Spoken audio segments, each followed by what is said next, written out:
आपको मालूम होगा कि ये सोमवार का दिन सावन के महीने का सोमवार इतना प्रसिद्ध क्यों है? श्रावण के महीने के सोमवार का इतना महत्व क्यों होता है?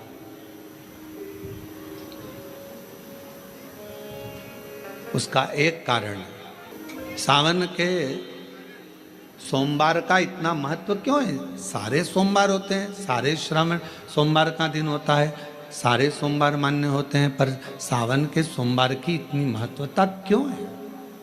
किस लिए? और शायद हमको लगता है कि जितने भी आस्था चैनल पर कथा सुन रहे हैं, जितने फेसबुक यूट्यूब पर कथा सुन रहे हैं, जितने आपने अपने मोबाइल पर सोशल मीडिया में कथा सुन रहे हैं, हमारे को लगता है कि उनको भी नहीं मालूम होगा कि सावन के सोमवार की इतनी महत्वता क्यों है। किस लिए? सावन के सोमवार की महत्वता इसलिए है कि भगवान देवाधिदेव महादेव का विवाह ख्याति देवी लक्ष्मी जी से करना चाहती थी, पर माता लक्ष्मी ने, भगवान शिव ने माता लक्ष्मी का चेहरा देखा, पढ़ लिया कि ये तो भगवान नारायण के स्नेह है, और भगवान नारायण लक्ष्मी जी से विवाह करना चाहते। और दोनों के विवाह की बात भगवान देवाधिदेव महादेव ने माता ख्याति देवी से कह दी कि इनका विवाह करो।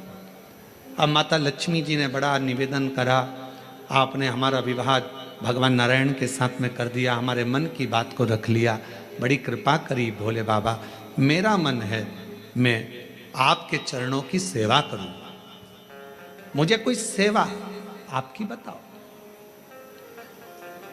शिव मंदिर में कभी भी जाकर पंडित जी से मत पूछना कि यहां की कोई सेवा मुझे बताओ।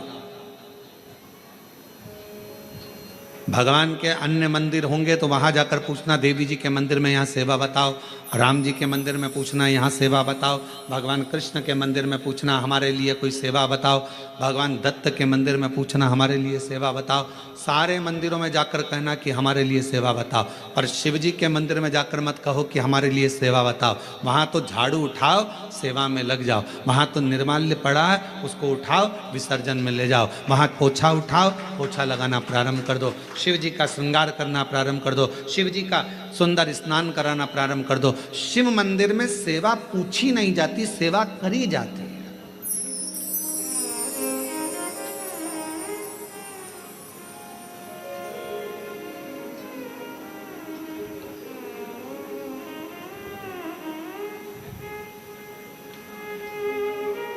वहां सेवा करना पड़ती है। एक राज सिंहासन पर बैठने पर, एक कुर्सी पर बैठने पर, एक पद पर बैठने पर आपका कर्तव्य है कि आप बीच राह में से निकल कर जा रहे हैं, राज्य में से निकल कर जा रहे हैं, कोई दुखी आपको दिख रहा है, कोई गलत कार्य हो रहा है, आप अच्छे सिंहासन पर बैठे हैं, पद पर बैठे हैं, कुर्सी पर बैठे हैं, प्रतिष्ठा में बैठे हैं, आपकी बात दुनिया मानती है, तो आप उस गलत चीज को, गलत काम को हटाकर कुछ अच्छा कर सकते हो। आपको करना है, आप सेवा के लिए तत्पर रहे। यहाँ चुनाव होते हैं, जम के तो बोलो, पार्षद बनते हैं, जम के बोलो, बनते हैं, अध्यक्ष बनते हैं, उपाध्यक्ष बनते हैं, सचिव बनते हैं, सारे पद दिए जाते हैं। एक विधायक का भी पद दिया जाता है, सांसद का भी पद दिया जाता है, अध्यक्ष का भी पद दिया जाता है, पार्षद का भी पद दिया जाता है, सरपंच का भी पद दिया जाता है, और ये पद केवल एक जगह पर नहीं, पूरी दुनिया में दिए जाते हैं। क्यों दिए जाते हैं? पार्षद जिस वार्ड का पार्षद होता है, जिस क्षेत्र का पार्षद होता है, उस क्षेत्र के पार्षद को, उस क्षेत्र के लोगों को बोलना ना पड़े कि पार्षद साहब हमारी ये नाली की प्रॉब्लम है, हमारी रोड की प्रॉब्लम है, हमारी ये प्रॉब्लम है।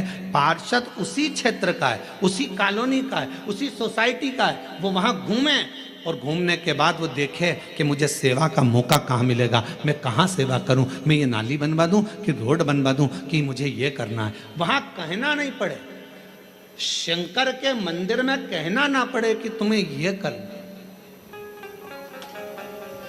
शिव मंदिर में जाकर कभी नहीं पूछना कि मुझे सेवा क्या करना, शिव मंदिर में तो जाकर सेवा का क्रम करो। अब लक्ष्मी जी पूछ रही हैं भोले बाबा से, आप मुझे बताओ, मैं आपकी सेवा में लगना चाहती हूँ। शिव जी ने कहा कि मैं क्या सेवा बताऊं, आप जाओ भगवान नारायण की सेवा करो। पर लक्ष्मी जी ने सोचा कि देवादिदेव महादेव मुझे सेवा नहीं बता रहे हैं। सावन का महीना था, सोमवार का दिन था। माता लक्ष्मी पूरे सावन के महीने में शिवालय में जाती, शंकर जी के कैलाश पर्वत पर जाकर खूब सेवा करती। खूब प्रथम सोमवारी निकल गई, द्वितीय सोमवारी निकल गई, तृतीय निकल गई, चतुर्थ आ गई। सोमवारियां निकलती चली गई। सावन का आखिरी सोमवार, देवादिदेव महादेव प्रसन्न हो गए। लक्ष्मी को बुलाया, हे लक्ष्मी, पूरी दुनिया में केवल महासंबोधन मेरे नाम के आगे लगा है। लोग मुझे देव अधिदेव महादेव कहते हैं। सारी पुराणों को केवल पुराण कहा जाएगा, पर शंकर की पुराण को भी महासंबोधन से संबोधित किया जाएगा, शिव महापुराण। लक्ष्मी, मुझसे जो जुड़ा हुआ है, मेरे नाम के आगे महासंबोधन लगा हुआ है, लोग मुझे महादेव कहते हैं। पर लक्ष्मी, तूने पूरे श्रावण के महीने में मेरी सेवा करी है, और आज सोमवारी के दिन तूने मेरी अविरल भक्ति को धारण करा है। बिना पूछे सेवा में, बिना दिखावे के तल्लीनता से सेवा करी है। मैं अपना महासंबोधन दुनिया में किसी को नहीं देता, आज तुझे दे रहा हूँ। और लक्ष्मी केवल लक्ष्मी नहीं रही, उस दिन से लक्ष्मी माँ लक्ष्मी। लक्ष्मी केवल लक्ष्मी नहीं रही, उस दिन लक्ष्मी महालक्ष्मी के संबोधन से प्रकट हुई। आज महासंबोधन लक्ष्मी जी को अगर किसी ने दिया तो भगवान देवादिदेव महादेव ने दिया। और वह महासंबोधन कब मिला? सोमवार की इस श्रावण के सोमवारी के दिन जो हम व्रत करते हैं, साधना करते हैं, उपास करते हैं, अर्चना करते हैं। पूरे वर्ष आप सोमवार का व्रत करते हैं कि नहीं करते वो पता नहीं, पर सावन के महीने में 4-5 जो भी सोमवार पड़ जाएं, अगर उस पर अगर आपने व्रत कर लिया, व्रत को धारण कर लिया, या शिवालय के जाकर भगवान शंकर की आराधना कर ली, तो पूरे वर्ष के सोमवार का फल सावन के महीने के 5 या 4 सोमवार में प्राप्त हो जाए। श्रावण के सोमवार की इतनी महत्वता है। कल एक बहन ने पत्र लिखा था कि सावन महीने की इतनी महत्वता क्या है।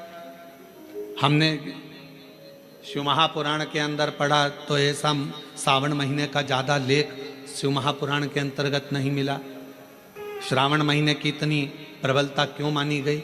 तो हमारा एक तो सोमवार का महत्व, सावन के सोमवार का महत्व क्या है, कोई आपसे पूछे तो आपको बताना चाहिए कि इस दिन लक्ष्मी को महालक्ष्मी कहा गया। शिव जी ने सफलता, कल वाला प्रश्न, शांति, दिशा और सफलता बिना मांगे मिलती है शिव के दरवाजे से। क्या क्या चीज? शांति, दिशा और सफलता। शिव के दरवाजे पर जाकर केवल आप सेवा करो, शिव के दरवाजे पर जाकर आप केवल जल अर्पित करो, शंकर जी की चौखट पर जाकर आप नमन करो, देवादिदेव महादेव के शिवालय में जाकर प्रणाम करिए।